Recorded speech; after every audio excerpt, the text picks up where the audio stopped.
हमारे पूज्य गुरुदेव श्री पहाड़ी बाबा महाराज जिनकी कृपा से हमें ये साधु का स्वरूप प्राप्त हुआ, बड़े अद्भुत महापुरुष थे पूज्य सदगुरुदेव श्री पहाड़ी बाबा महाराज। बड़े दीर्घजीवी थे, लंबी आयु उन्होंने प्राप्त की। अनुमान है कि लगभग 125 से 130 वर्ष की आयु तक वे स्वस्थ विराजमान रहे। और वो कहते भी थे कि बच्चा,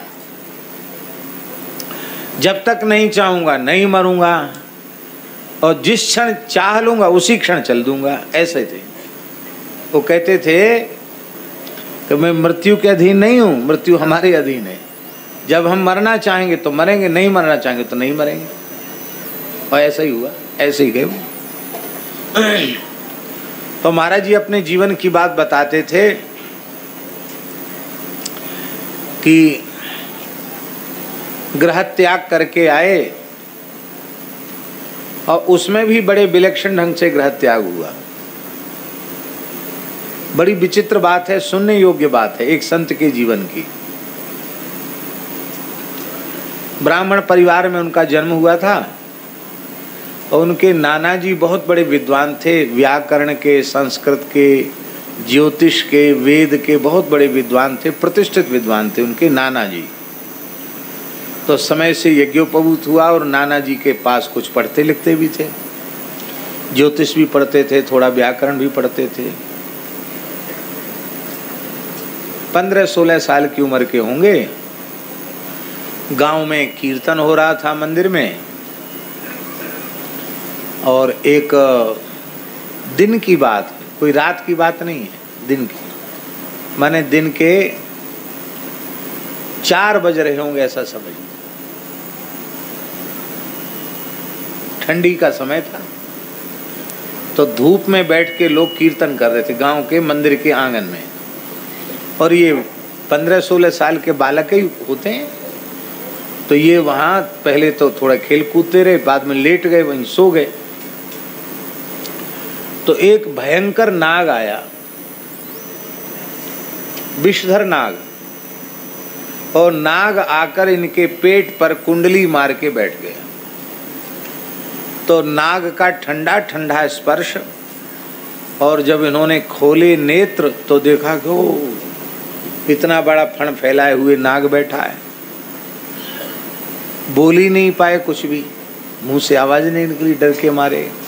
और जहां धौंकनी चलती है ना, यहाँ वो जीभ से चाटे, फण नीचे करो जीभ से चाटे, जहां धौंकनी चलती है यहाँ। और कहते कि उस सर्प को, नाग को देख करके कहते हमारे शरीर के पिताजी ही कीर्तन करा रहे थे हारमोनियम बजा के, वो गाना बजाना जानते थे। तो बोले वो ही भाग खड़े हुए, और मंदिर का पुजारी भी भाग गया। एक आदमी मंदिर के चौक में नहीं बचा, सब भाग गए। केवल मैं, बाहर से लोग हल्ला मचा रहे थे, भीतर कोई नहीं था, सर्प नाग के डर के मारे। अब वो नाग जो है वो यहाँ जहाँ धौंकनी चलती है वहाँ जीभ से चाटे। तो बोले मैं बोल तो कुछ पाया नहीं, पर आंख उठा के मैंने देखा कि सब बाहर खड़े हैं, भीतर तो पास में कोई नहीं है। तो हमारे मन में सहसा क्या भाव आया कि ये नाग सर्प देवता नहीं है, ये तो काल है साक्षात, और ये लेने ही आया है। यहाँ धौंकनी चलती यहीं चाट रहा है। और महाराज जी कहते थे कि ओले जैसी ठंडी ठंडी जीभ उसकी, एकदम ठंडी ठंडी जीभ लगे, और लगे बस अब काटेगा ही, अब काटेगा। तो हमारे मन में हुआ कि ये सर्प नहीं है, ये काल है, लेने आया है। देखो ब्राह्मण कुल में जन्म हुआ, और अब कुछ किया तो मुक्ति का साधन तो किया नहीं, और ये काल आ गया लेने के लिए। तो मन ही मन निश्चय किया कि यदि इस काल सर्प से मैं बच जाता हूं तो शेष जीवन श्री रघुनाथ जी के चरणों में समर्पित कर दूंगा।